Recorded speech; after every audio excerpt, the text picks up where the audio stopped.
Marcus, please, I didn't mean to. The sharp crack of her ex-fiancé's palm across her cheek echoed through the marble foyer, sending Emma stumbling backward toward the grand staircase of the Blackstone Hotel. Her emerald evening gown caught on her heel as she fought to regain balance. "You embarrassed me in front of my business partners." Marcus Whitman's voice boomed through the luxury hotel's entrance.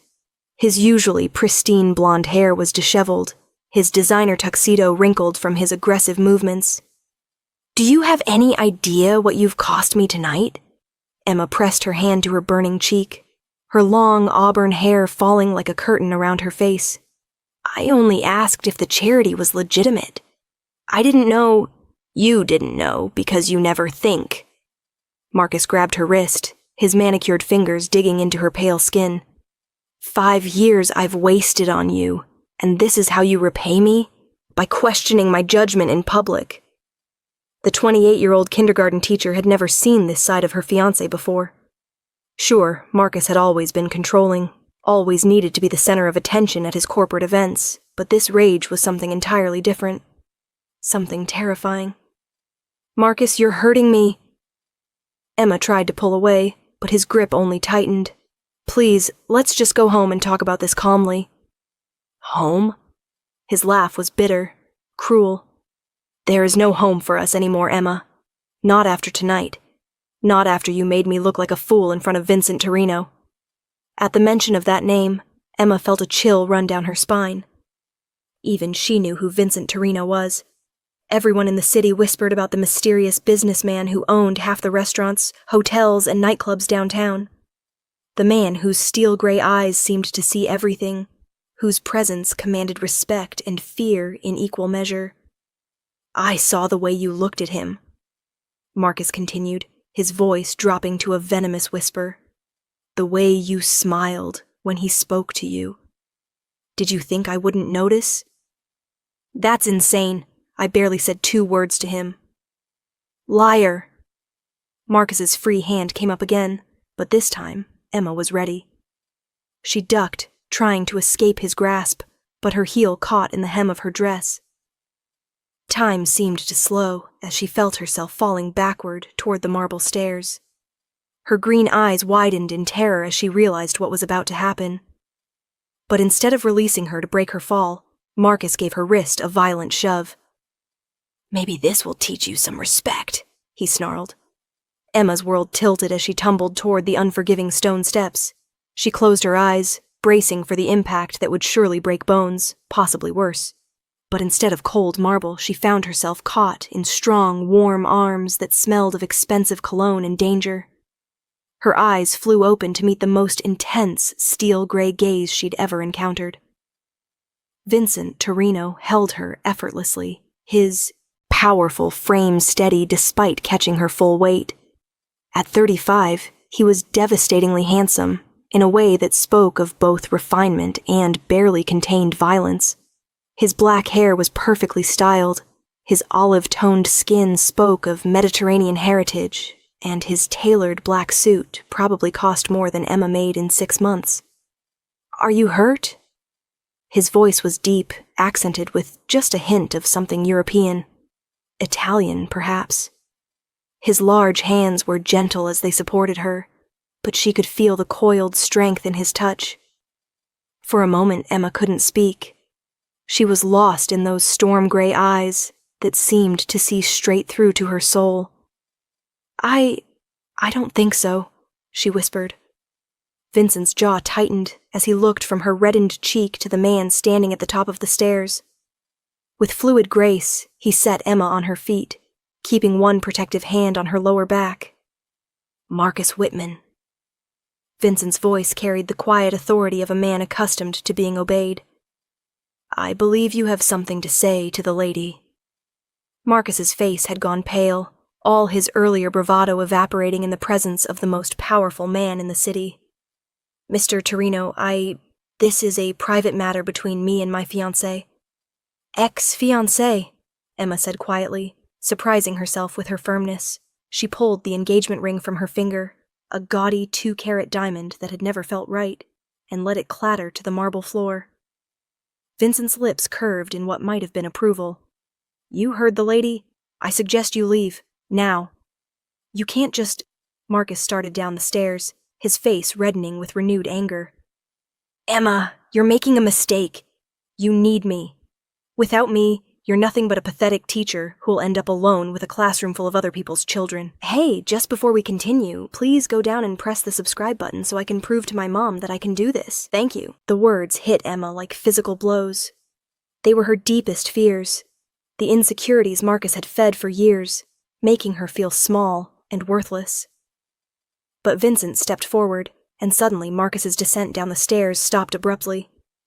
The businessman's presence was like a physical force, radiating danger that made the air itself seem thicker. Touch her again, Vincent said softly, his voice carrying a promise that made Emma's blood run cold, even though it wasn't directed at her. And die. The words weren't shouted or dramatic. They were spoken with the casual certainty of someone stating a simple fact, like mentioning the weather. But there was something in Vincent's eyes, something ancient and deadly, that made it clear this wasn't an idle threat. Marcus went white as paper. She's not worth this. You can have her. He turned and fled through the hotel's revolving doors without looking back. Emma's legs suddenly felt unsteady. The adrenaline was wearing off, leaving her shaking with reaction. I'm sorry, she whispered. I'm so sorry you had to see that. I didn't mean to cause a scene in your hotel. Vincent turned to her, and his expression softened. This is my hotel? Everyone knows the Blackstone belongs to you, Mr. Torino. Just like they know you don't suffer fools gladly. Emma wrapped her arms around herself, suddenly feeling very small in the vast marble foyer. I should go. Where? His question was simple, but it stopped her cold. Emma realized she had nowhere to go. The apartment she'd shared with Marcus was in his name. Her car was in the shop. Her closest friends lived hours away, and it was nearly midnight. She had her purse, her phone, and the dress on her back. I'll figure something out, she said, lifting her chin with a pride she didn't feel. Vincent studied her for a long moment. Have dinner with me. What? Emma blinked, certain she'd misheard. It's late, but the restaurant here serves until 2 a.m. You're shaking, probably from shock, and you need food. His tone brooked no argument, but there was kindness in it too. Unless you have somewhere else to be? Emma wanted to say no. She wanted to maintain some dignity, to walk out of here on her own terms. But the truth was she was terrified, exhausted, and the thought of being alone right now made her want to cry. Why are you being kind to me? She asked instead. Something flickered in Vincent's eyes. Surprise, maybe? When was the last time someone showed you kindness without expecting something in return? The question hit her harder than Marcus's slap had. Emma realized she couldn't remember. With Marcus, every gift came with strings. Every gesture of affection was currency to be repaid later. I don't know, she admitted. Vincent extended his arm. Then perhaps it's time you remembered what that feels like. Against her better judgment, Emma found herself taking his offered arm. His strength was reassuring, and for the first time in years, she felt truly safe. The restaurant was elegant, but not ostentatious, with soft lighting and rich burgundy leather booths. Vincent guided her to a private corner table where they wouldn't be disturbed. He helped her into her seat like she was made of spun glass. Wine? He asked, and at her nod, he spoke quietly to the server in rapid Italian. The man nodded respectfully and hurried away. You really are Italian, Emma said, then blushed at her own boldness. My grandmother was from Sicily. She raised me after my parents died. Vincent's expression grew distant. She taught me that how a man treats a woman says everything about his character. She sounds wise. She was. She also would have taken a wooden spoon to Marcus Whitman's head for laying hands on a lady. Despite everything, Emma found herself laughing. The sound surprised her. When was the last time she'd really laughed? How old were you when you lost your parents? 12. Vincent's answer was matter of fact, but Emma caught the flash of old pain in his eyes. Car accident. Nonna Sofia took me in, fed me more pasta than any human should consume, and made sure I understood that family, real family, is everything. The wine arrived, something red and expensive that warmed Emma from the inside out. Vincent ordered for both of them without being presumptuous, somehow knowing she needed comfort food, not complicated cuisine. "What about you?" he asked as they waited for their meal. "Family?" "My parents died when I was 22. Car accident, like yours." Emma traced the rim of her wineglass.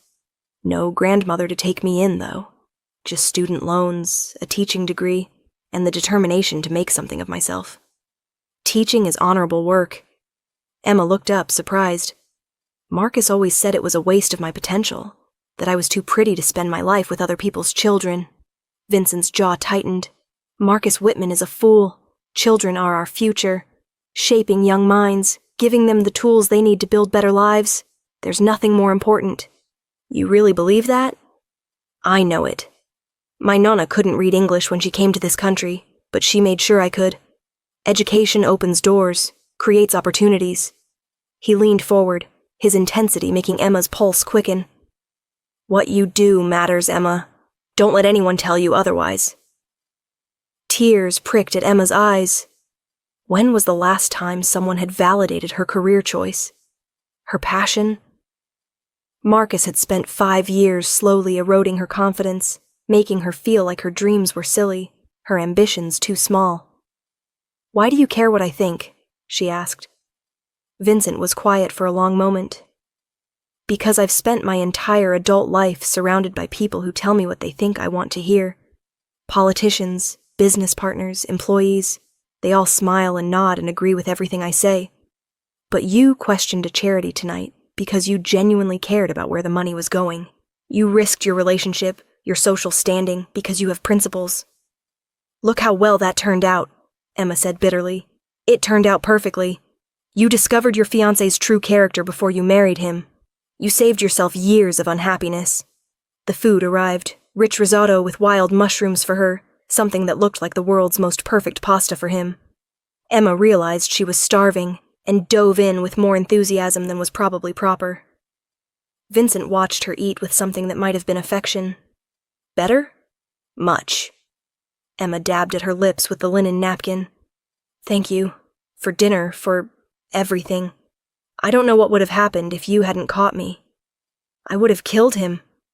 Vincent's tone was conversational, but there was steel underneath that made Emma believe he meant it literally. "Some things are unforgivable. You don't even know me." "I know enough." He reached across the table and gently traced the fading mark on her cheek with his fingertip. "I know you're brave enough to speak up for what's right. I know you're strong enough to walk away from a comfortable life because it was built on lies. I know you have a kind heart and a brilliant mind." Emma's breath caught at his touch. "Vincent, I also know," he continued, his voice dropping to a husky whisper, "that you deserve to be cherished, protected, loved the way a woman should be loved. We just met. Sometimes that's all it takes." His thumb brushed across her cheekbone. "My nonna used to say that souls recognize each other, even when the mind needs time to catch up." Emma's heart was racing now. This was insane. She'd just ended her engagement hours ago. Vincent Torino was dangerous, powerful, completely outside her world. But when he looked at her like that, when he touched her so gently, she felt like she could conquer the world. "I don't have anywhere to go tonight," she admitted. "I have a penthouse upstairs, 3 bedrooms, completely secure, and I promise you'll be safe." He must have seen her hesitation because he added, "I have business to attend to anyway. You'll have the place to yourself." "Business at this hour?" Vincent's smile was enigmatic. "My work doesn't follow normal schedules." Emma knew she should ask more questions, should demand details about his business, his life, his intentions. But she was exhausted, emotionally drained, and the thought of being alone in some sterile hotel room was unbearable. "Okay," she said softly. The penthouse was breathtaking. Floor-to-ceiling windows offered a panoramic view of the city lights. The decor was masculine but elegant, rich leathers and dark woods, original artwork that Emma suspected was worth more than her annual salary. Vincent showed her to a guest room that was larger than her old apartment. The attached bathroom had a soaking tub that could fit 3 people, and towels so plush they felt like clouds. "There are clothes in the closet," Vincent said, lingering in the doorway. "My assistant keeps things here for unexpected guests. You should find something that fits." "You have a lot of unexpected female guests?" Emma asked, then immediately regretted the question. What right did she have to be jealous? Vincent's smile was slow and devastating. "No, Emma, I don't." He started to leave, then turned back. "Lock the door if it makes you feel safer, but know that no one will hurt you here. I give you my word." After he left, Emma explored the closet and found designer clothes in her exact size, tags still attached. Either Vincent was very good at guessing measurements, or his assistant was incredibly thorough. She chose a silk nightgown in deep sapphire blue and ran a bath hot enough to ease the tension from her shoulders. As she soaked in the lavender-scented water, she tried to process everything that had happened. 24 hours ago, she'd been planning her wedding to a man she thought she loved. Tonight, she was in the penthouse of the most dangerous man in the city, feeling more alive than she had in years. Emma was toweling her hair dry when she heard Vincent return. His voice carried through the walls as he spoke to someone. A phone call, she realized. She couldn't make out the words, but his tone was hard, commanding. This was the voice of a man accustomed to giving orders and having them followed without question. A thrill ran through her that had nothing to do with fear. She found him in the kitchen, tie loosened, sleeves rolled up to reveal strong forearms. He'd traded the commanding businessman persona for something more relaxed, more real. "Couldn't sleep?" he asked, looking up from the espresso machine. "Too much to think about." Emma pulled the silk robe tighter around herself, suddenly self-conscious. "I hope I'm not intruding." "Never." Vincent's eyes darkened as they took in her appearance. "You look beautiful." Heat pooled in Emma's stomach at the hunger in his gaze. "Vincent, I should tell you." "You're not ready," he said gently. "I know. I'm not asking you to be." "Then what are you asking?" He handed her a perfect cappuccino, his fingers brushing hers as she took the cup. "For time, for the chance to show you what it feels like to be valued, respected, desired for who you are, rather than who someone wants you to be." Emma's hands trembled slightly as she sipped the coffee. "I don't understand you. You could have anyone. Models, actresses, socialites. Why me?" Vincent moved closer, close enough that she could smell his cologne, feel the heat radiating from his body. "Because when I look at you, I see home. I see peace. I see a future I never thought I could have. Your future can't include a kindergarten teacher from the suburbs. My future can include whatever I choose." His hand came up to cup her face, thumb tracing her lower lip. "The question is what you choose." Emma's breath hitched. She knew she should step away, should maintain some boundaries. But Vincent's touch was gentle fire, and she'd been cold for so long. "I'm scared," she whispered. "Of me? Of this? Of how you make me feel?" She looked up into those storm-gray eyes. "When you touch me, I forget everything else. That's dangerous." "Why?" "Because I've spent 5 years becoming smaller, quieter, less than I used to be. With you, I want to be more. I want to be brave and reckless and—" Vincent silenced her with a kiss that was soft as silk and devastating as lightning. His lips moved against hers with reverent hunger, as if she were something precious he'd been searching for his entire life. Emma melted into him, her coffee cup forgotten on the counter as her hands fisted in his shirt. She could taste espresso and promise on his tongue, could feel the barely restrained power in the arms that held her close. When they finally broke apart, both were breathing hard. "Be brave," Vincent whispered against her lips. "Be reckless. Be everything you were meant to be. And if it doesn't work, if this is just adrenaline and gratitude, and Then we'll figure it out together. He rested his forehead against hers. But Emma, what I feel for you, it's not gratitude. It's not adrenaline. It's everything. Emma searched his face, looking for deception, for the kind of manipulation she'd grown used to with Marcus. But all she saw was honesty, desire, and something that looked suspiciously like love. Okay, she breathed. Okay? Show me what it feels like to be cherished. Vincent's smile was brilliant, transforming his entire face. It would be my honor. The next few weeks passed in a blur of discovery. Vincent courted Emma like she was a queen, with flowers delivered to her classroom, surprise lunches at charming cafes, evenings at the opera where he watched her face more than the performance. He never pressured her for more than she was ready to give, but his desire was a constant presence, in the way his eyes followed her movements, in the careful distance he maintained until she reached for his hand, in the kisses that grew more passionate each night before he pulled away with visible effort. Emma found herself blooming under his attention. The confidence Marcus had slowly eroded began to return. She laughed more, spoke up for herself, started wearing colors that made her feel beautiful instead of invisible. Her students noticed the change too. Miss Emma was happier, more patient, quicker to smile. She brought new energy to her lessons, as if someone had reminded her why she'd chosen teaching in the first place. "You're glowing," her colleague Sarah observed one afternoon as they supervised the playground. "This new man of yours must be something special." Emma watched Vincent's black sedan pull up to the school. He'd started picking her up when his schedule allowed, charming her principal and fellow teachers with his old-world courtesy and obvious devotion. "He is," Emma admitted. Vincent emerged from the car, looking like he'd stepped out of a magazine, perfectly tailored charcoal suit, dark hair gleaming in the afternoon sun. But his smile when he saw her was pure warmth, the reserved businessman facade dropping away completely.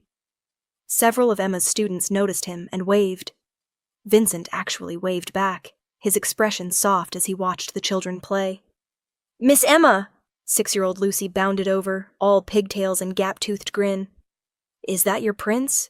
Emma blushed furiously. "Lucy, you can't just—" "He's very handsome," the little girl continued matter-of-factly. "And he brings you flowers. My daddy says that's how you know a man is serious." Out of the mouths of babes. Emma glanced at Vincent, who had clearly heard every word and was trying not to laugh. "Go get your backpack, sweetheart," Emma said gently. "I'll see you tomorrow." As Lucy skipped away, Vincent approached with the easy stride of a man comfortable in his own skin. "Prince, I think I like that better than what the newspapers usually call me. And what's that?" "The Prince of Darkness, mostly. Though the Chronicle went with the Devil in Armani last month." Emma studied his face, looking for signs that the reputation bothered him. "Does it hurt, what they say about you?" Vincent considered the question seriously. "It used to. Now I realize it serves a purpose.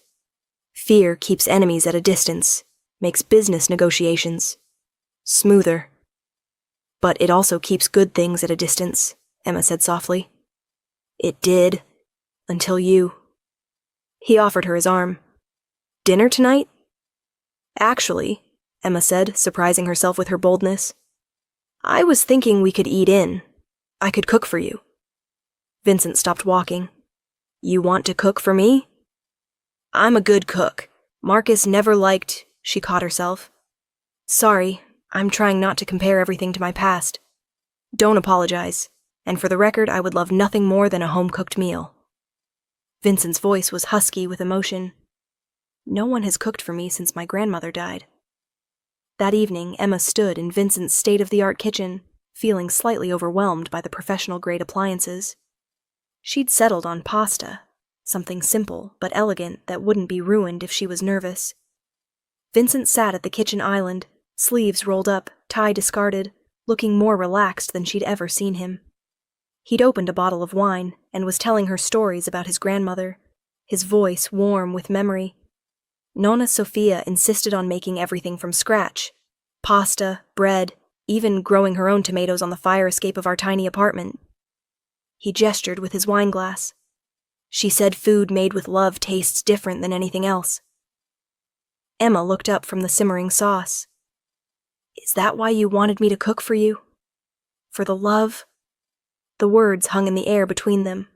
Neither had said, I love you, yet, though Emma felt it growing stronger every day. But saying it would change everything, make this real in a way that scared and thrilled her in equal measure. Vincent set down his glass and moved around the island to stand behind her. His hands settled on her waist, pulling her back against his chest. Yes, he said simply, his lips brushing her ear. For the love. Emma's hands stilled on the wooden spoon. Vincent, I know it's too soon. I know this is complicated. But Emma, I am completely, irrevocably in love with you.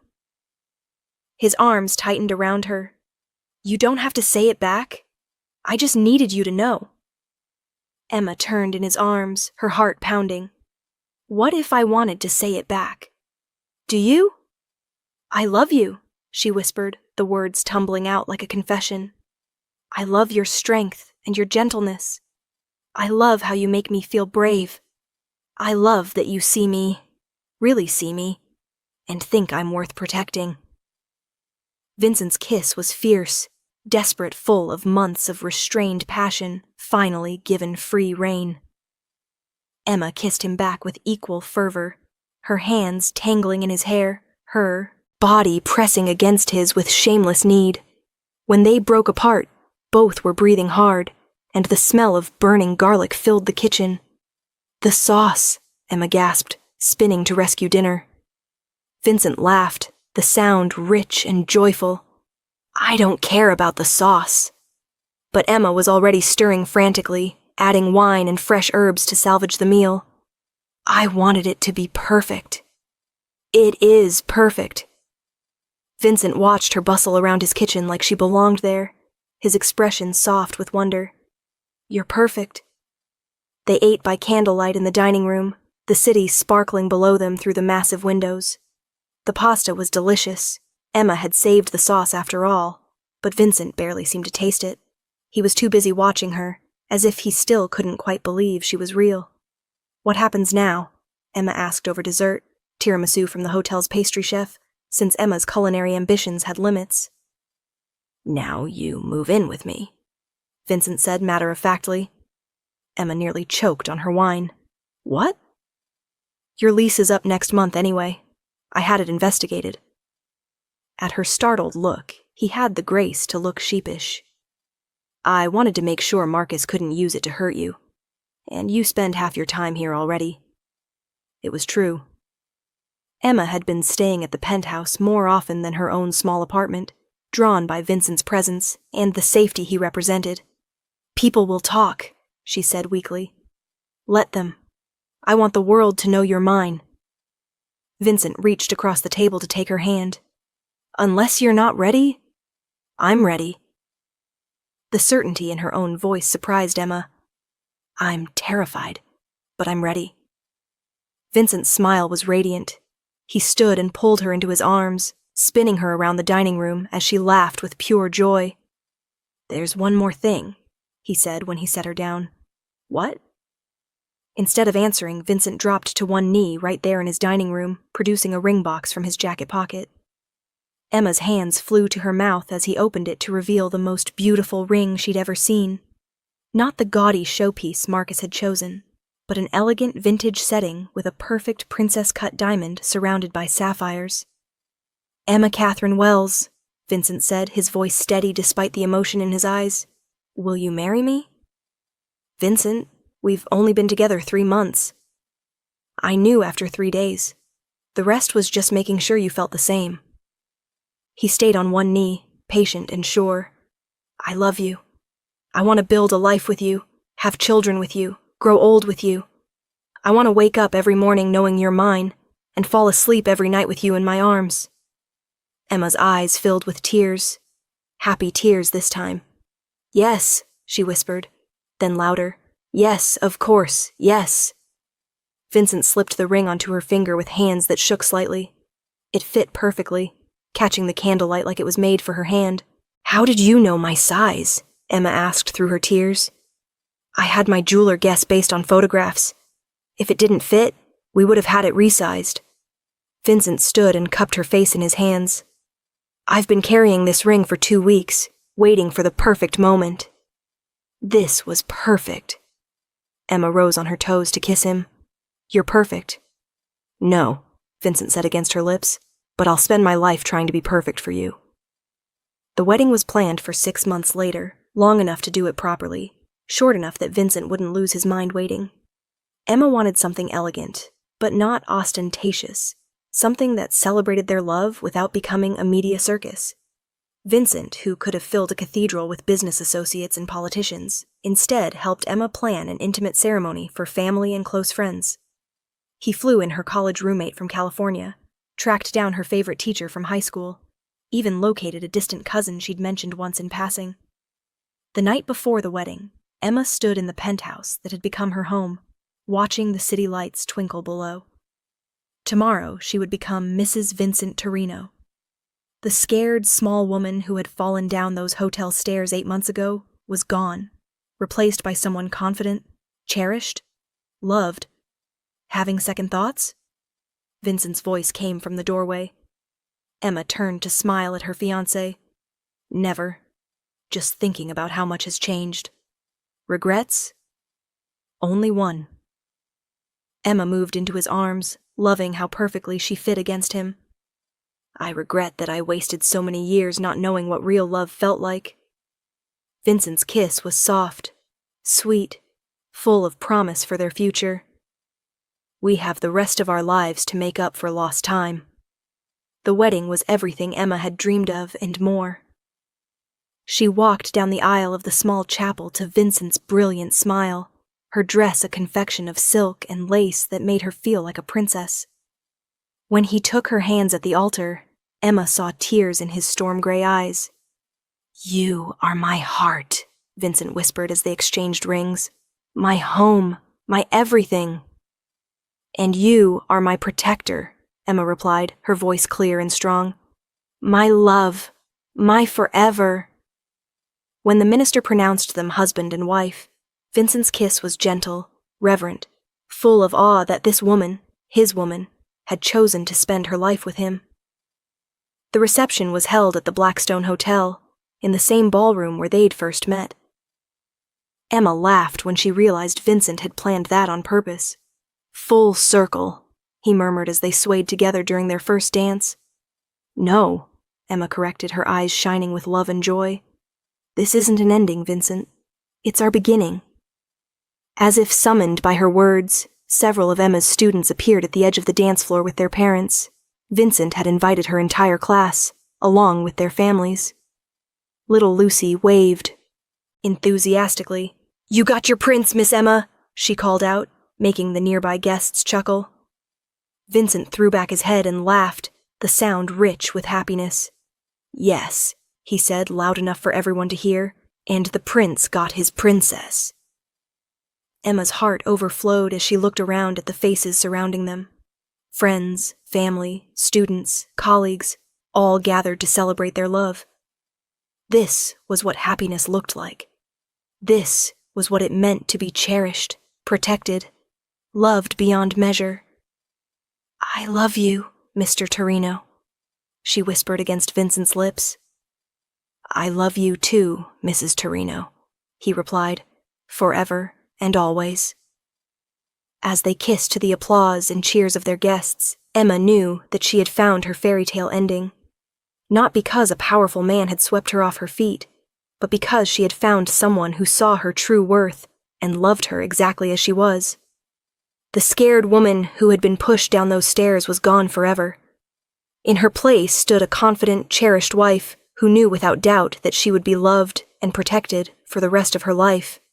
And as Vincent spun her around the ballroom floor, Emma realized that sometimes the best love stories began with falling, literally, into the arms of the right person at exactly the right moment. Thank you so much for watching this video. If you enjoyed it, please subscribe, because I am trying to prove to my mom that I can actually do this. It would mean the world to me. I love you all. Have a nice day.